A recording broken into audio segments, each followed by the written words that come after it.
everyone. Good afternoon. Welcome to the first podcast of Ask Valor Masterminds. My name is Galen Ruelos, and sitting next to me is Joe Zeman. So, yeah.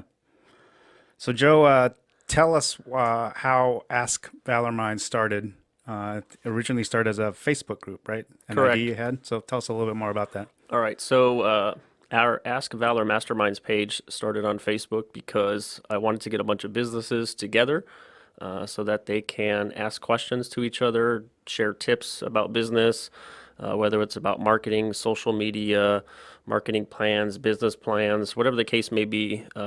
As a marketing company, we run into it all the times where everyone has the same questions, and opposed to just repeating ourselves over and over and over again, I thought it'd be cool just to have that page set up on Facebook.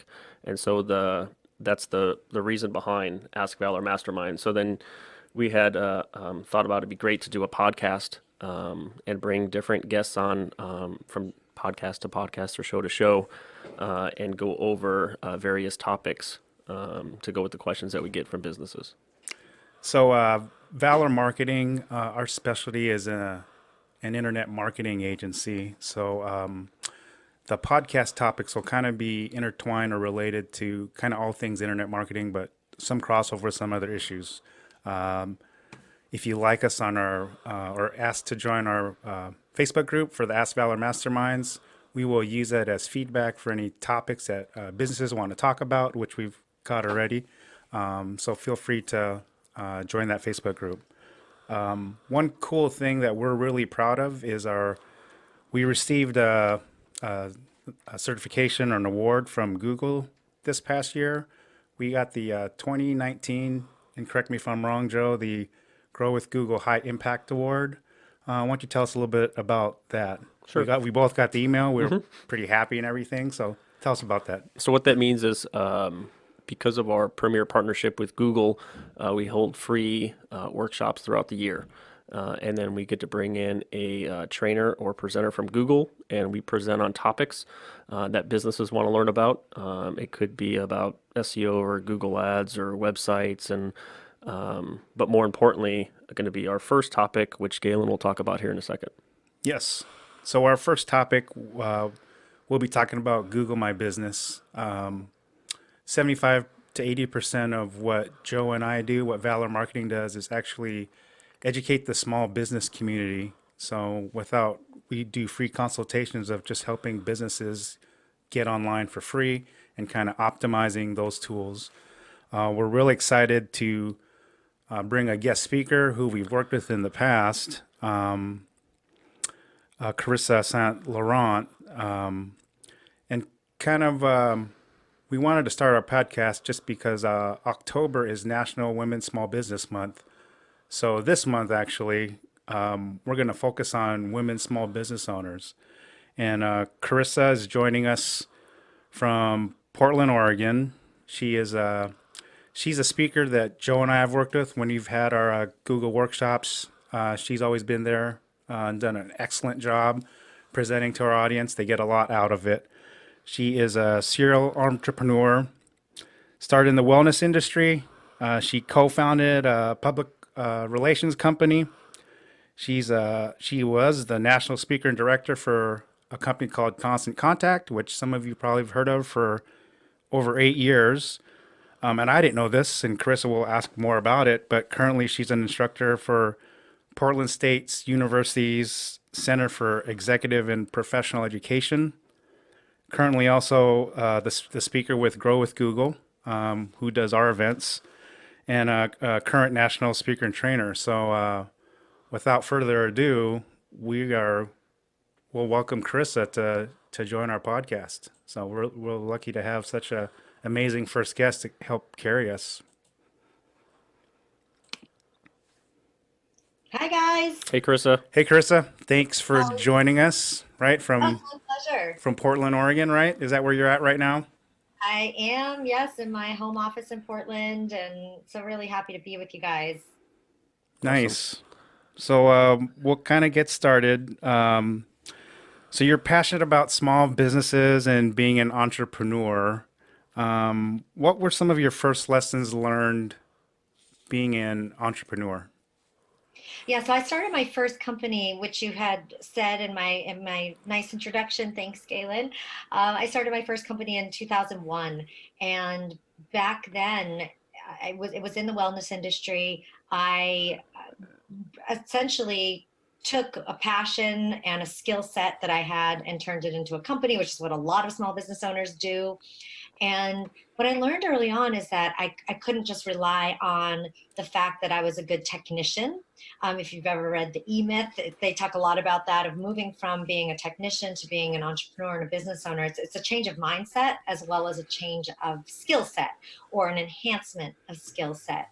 So I needed to gain not only that mindset, but also gain the skills that I needed to actually run a business, not just do the thing in the business. So that was my first major lesson of, okay, you want to have a business, run a company, you need to know how to do marketing. You need to know how to, handle your finances and get funding if you need that. And there's countless things you need to know beyond just the thing. Right. So that was the first major lesson. And then from there, I think I've always trusted my gut and my intuition in making business decisions. That doesn't always pan out. So doing research and really understanding data was my second big lesson, because I've done a lot on just following my instincts and throwing a lot at the wall, seeing what sticks. But now, in my more mature entrepreneurial years, I've been really trusting or entrusting data a lot more. So what is one or two things that you wish you had known when you started out? So if you could hit rewind, you know, um, or chapter back now, because there's no rewind, right? But go back to when you first started. What is one thing that you wish you would have had early in your early entrepreneurial years?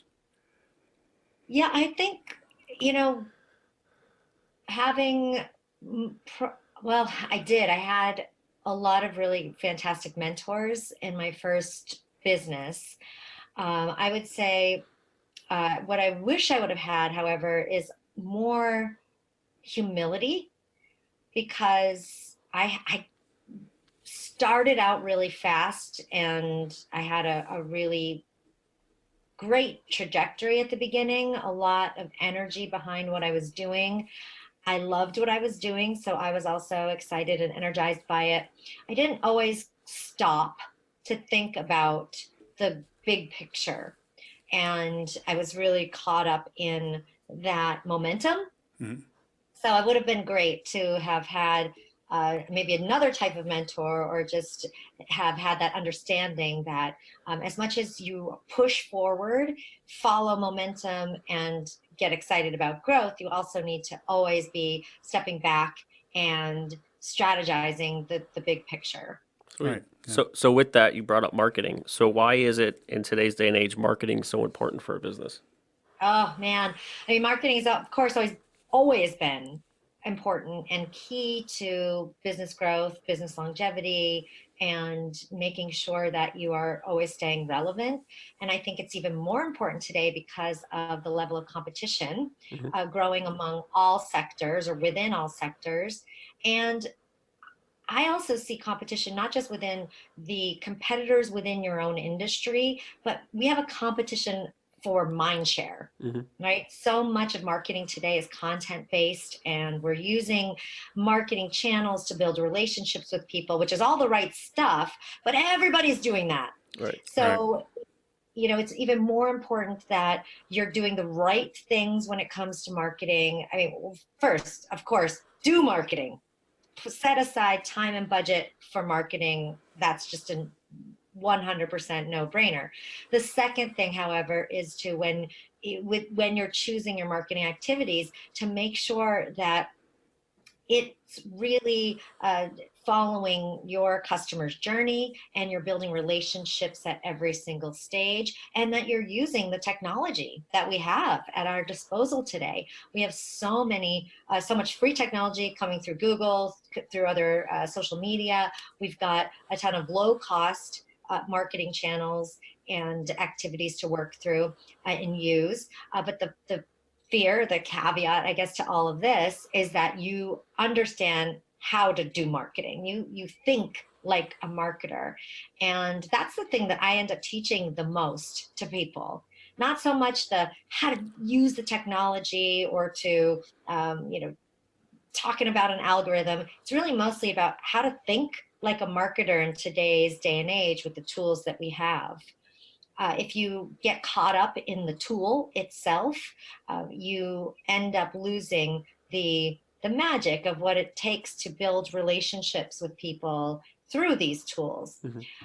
Yeah, so I think have a very related mindset about this, right? You as Yes. marketing folks and as a marketing agency, I mean, you're doing something that's so technical and yet and built with content and content layers. But if we're not understanding the big picture of that relationship, it all the tools don't matter. So you mentioned Google. So how did you start working with Google? Can you tell us a little bit about that? I mean, you hosted Sure. our first workshop, so we're glad to have met you. But how did your track start with Google from Constant Contact, I guess? Yep. So I was laid off from Constant Contact back in June of 2017, and I was looking for work and also had this dream of just continuing to be a professional speaker and trainer and to just do that. Mhm. It coincided, it was really just serendipitous, to be honest, when Constant Contact laid me off and my team a program. They closed an entire program of external training that we Mm-hmm. were doing.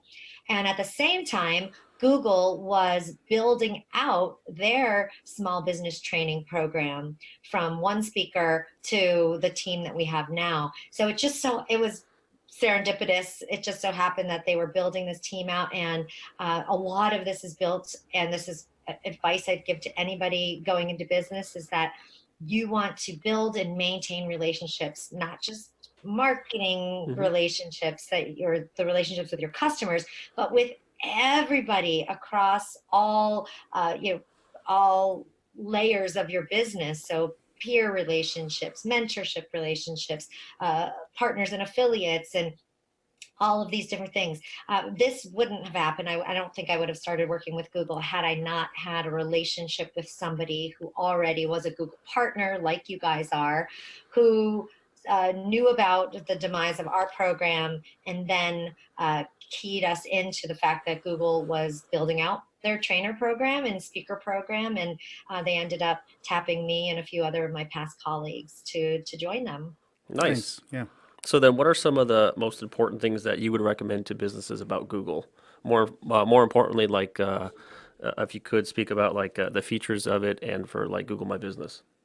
Yeah, so Google My Business, absolutely the number one thing that all business owners should get set up and create or claim that Google business profile. It's free for people to claim. It gets you essentially helps increase your chances of being found in the search results. So you have your organic search Mm-hmm. results that come up on a search engine results page. You've got ads that come up, and you also have this Google business profile. So that business profile is free for anybody, and it gives you essentially an enhanced listing on a search engine results page. That Google My Business profile includes everything from your basic business information, but also includes engagement features. And that's what I think is the most important element Mm-hmm. about a Google business profile, is that people actually interact with you. So there are quick links built into the business profile, and probably all of your listeners have interacted with these before. There's a little button that looks like a phone, and a little button that's got a map, and you click that button and it takes you directly to calling the business, or directly to Google Maps to get directions, directly to that website. So those quick links are are vital to help cut down the amount of time it takes for a prospect to interact with you. And we know as marketers, right? Like we've got to get people jumping through the hoop as quickly as possible. Yes. Otherwise, they're going to jump through another hoop, or they're going to forget the hoop exists in general. So those quick links are part of the frictionless marketing that are designed and set up within the Google business profiles.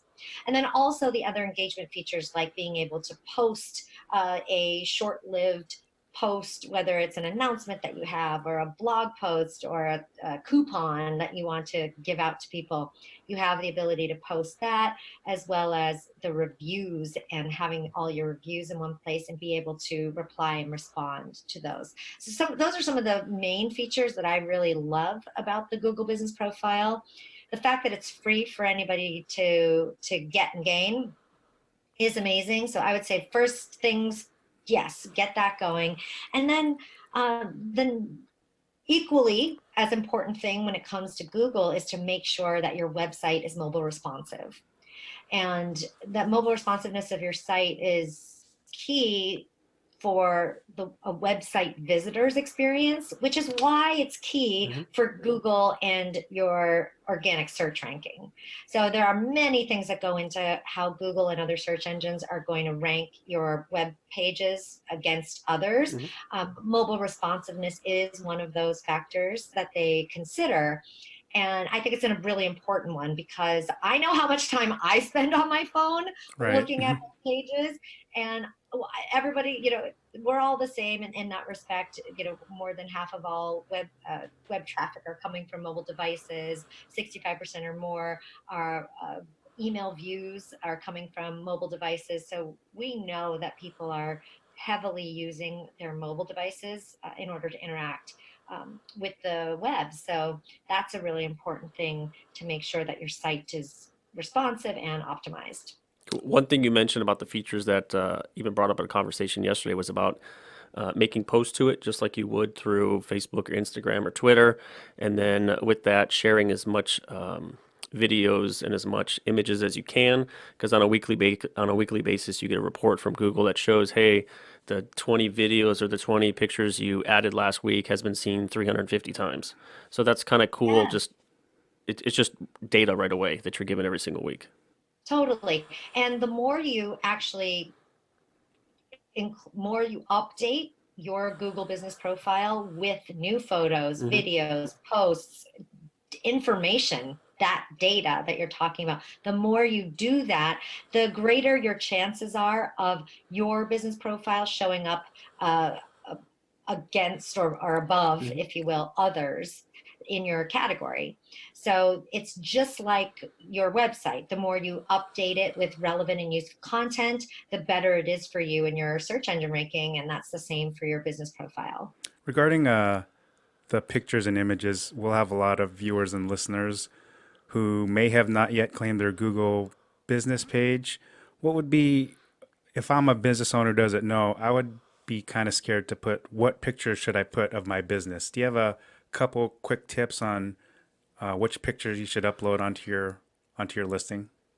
Definitely. Depending on the type of business you're in, all the photos should reflect your actual business. So they should reflect, if you're someone like me, I am a solopreneur professional. So there's a lot of photos of me in action, speaking, talking with people, meeting with folks.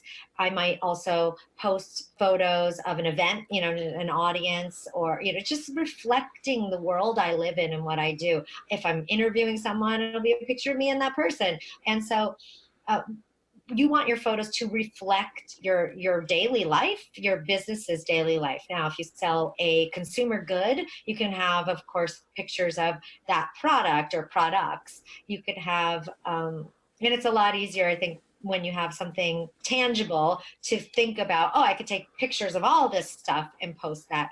When you sell a service, whether it's speaking like I do or what you guys do, then it's really about reflecting who you are as the brand, and making sure that those pictures are real and that they're authentic, taken well, right? You don't want grainy, pixelated photos, but that they're real, that are not stock imagery. You're not using, photos of guy and girl shaking hands, right? Right. It should be real people. It's you guys shaking hands with a real prospect at an event. So that's with photos. Now, when it comes to videos, videos can be up to 30 seconds long, and there's a lot you can do there, right? You can do interviews, you can post customer testimonials, you can post yourself just sharing some tips and advice and information. You can do a tour of a facility. You can do a video that shows how a product is made. All of the things that this is kind of going deeper into a discussion about content. I mean, all of the things that go into what your business is that you may think is everyday, boring stuff. This is fascinating to people who don't work in your business or Right. think about it. How can I make this thing that's so basic for us sound and seem interesting to our prospects? And it's not really that hard, because if someone else is not an expert in it, they're most likely to be curious in how something was made or how something's done, or how do you choose the products or services that you offer. Lastly, you mentioned something about reviews, and again, some of our listeners or viewers conversations I have with business owners are freaked out to reply to reviews, but it's so essential if either you're starting out or been a legacy business. What are one to two quick thoughts you have about the way to reply and respond to reviews? Yeah, so I 100% agree with you, Galen. You have to reply to reviews, whether you do, if you're a business that gets hundreds of reviews and you simply cannot reply back to every single one of them, then at least occasional blanket reviews out to the community. Thank you all so much for your positive reviews. We're so happy you're having a great experience with our product or our service or the vacation that you just took, whatever it is. Uh, Ideally, you're responding to all the reviews if you can handle that. You've got the bandwidth for it. It's a positive review. You're thanking them and maybe giving them some additional information about the product or service that they experienced. If it's a negative review, you're also thanking them. So we have to approach it in the exact same way that this is valuable, positive feedback to your business. If it's a negative review, what can you learn from that negativity or from that client's or customer's feedback? Thank them, respond to them, and then make sure that you take that conversation into a different channel, meaning you're going to ask them to email you or call you at a specific number so that you can help them and help smooth over that situation. Don't go back and forth within the review channel space, whether it's Google reviews or another review site. Don't go back and forth with people over something negative. You thank them, you give them a way to contact you, and that's it.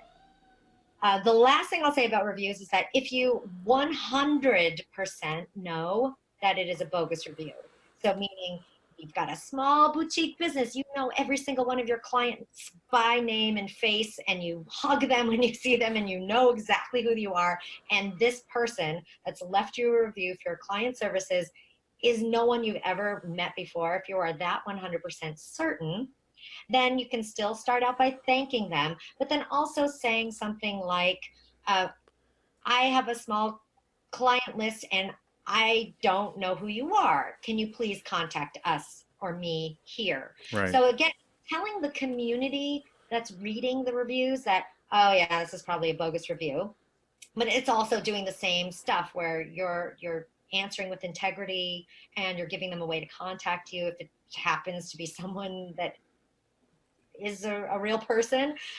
So always short and sweet in those replies.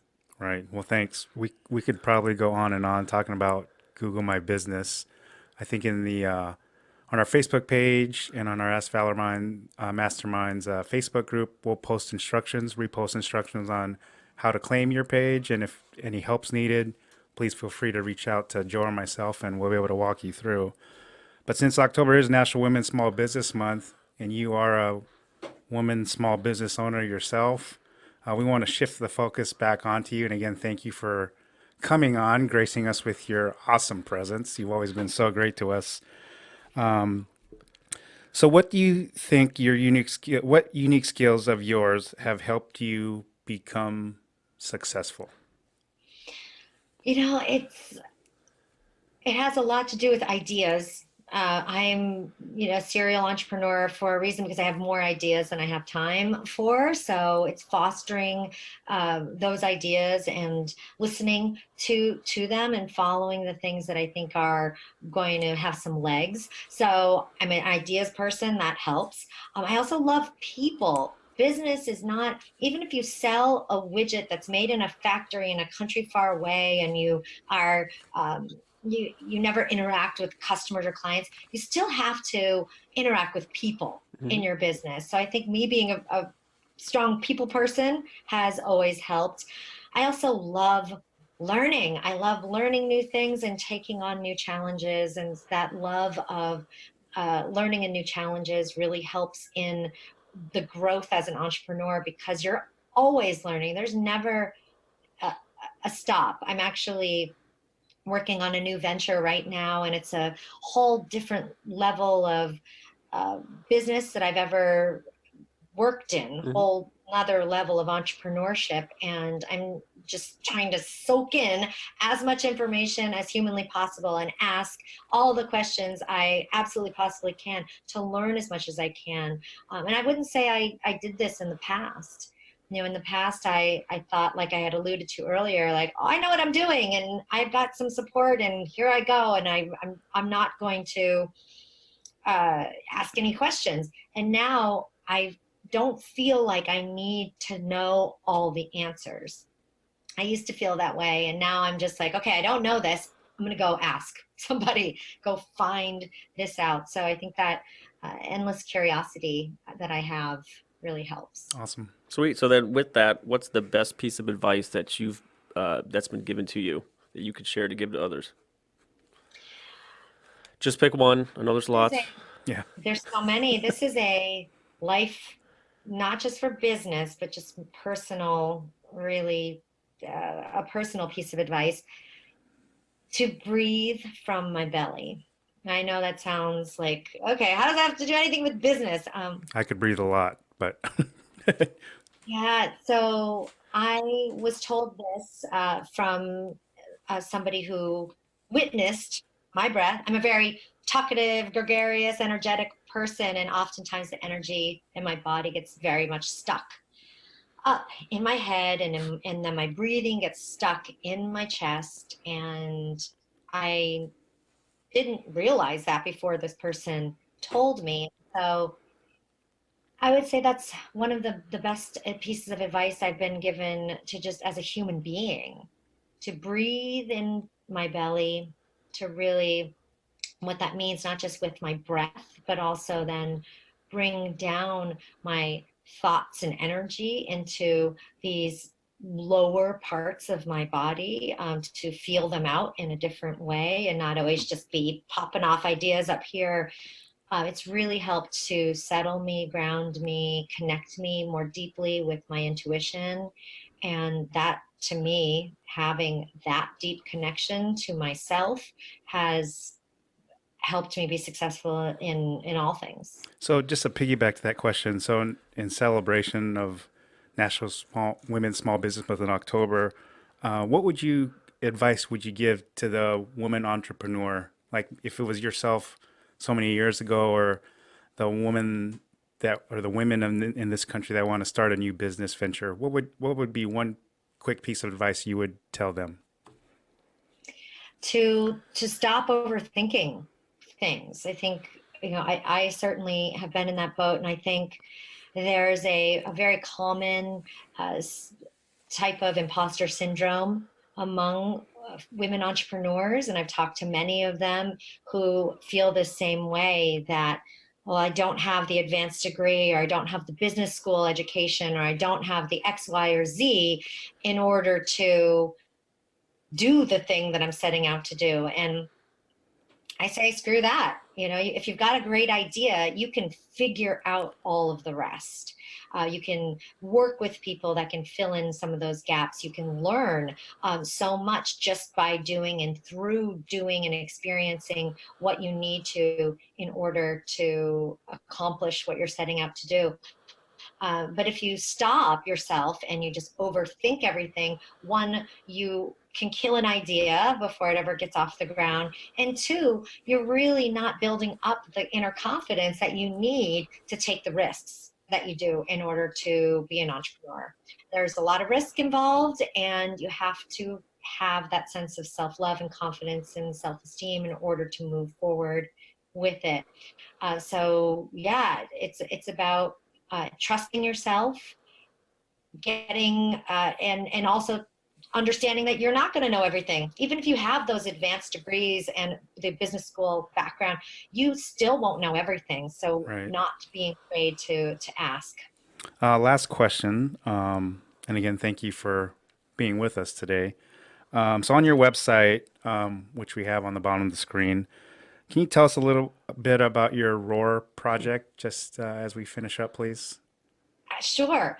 I have, in all my careers and in the different ventures that I've taken on, I've always turned it into some type of speaking or teaching thing. So I had the wellness company. I ended up doing workshops and speaking about wellness and teaching it. I had a marketing agency, same thing, created workshops, taught about it. And that's what led me to my job at Constant Contact. I'm now in that same space as a professional speaker. For me, it is extremely empowering to be able to share my knowledge and pass it on to other people.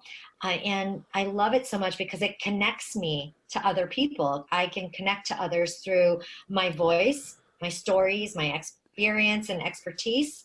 And I want to give that to other people. So I created a course called Hear Me Roar to help other people also feel empowered through their voice and through the things that they have to share, whether that's in front of 5 people or in front of 500 people. The power in using your voice to speak up and speak your truth and share your expertise is something that I want to pass on. So the course is there to help people get to that place where they feel confident enough to do that, step off the ledge, if you will, if they feel like they're on a ledge, and really help people ideally build up self-confidence and resilience and self-love. All right. Well, thank you. Thank you. We'll definitely invite you on again if you'll join us again. But I thanks would everyone love out there to. for listening or viewing in our first podcast. And we'll update everyone. Follow us on Facebook. Join our Ask Valor Masterminds Facebook group. And we'll see you guys soon. Thank you. Thank you.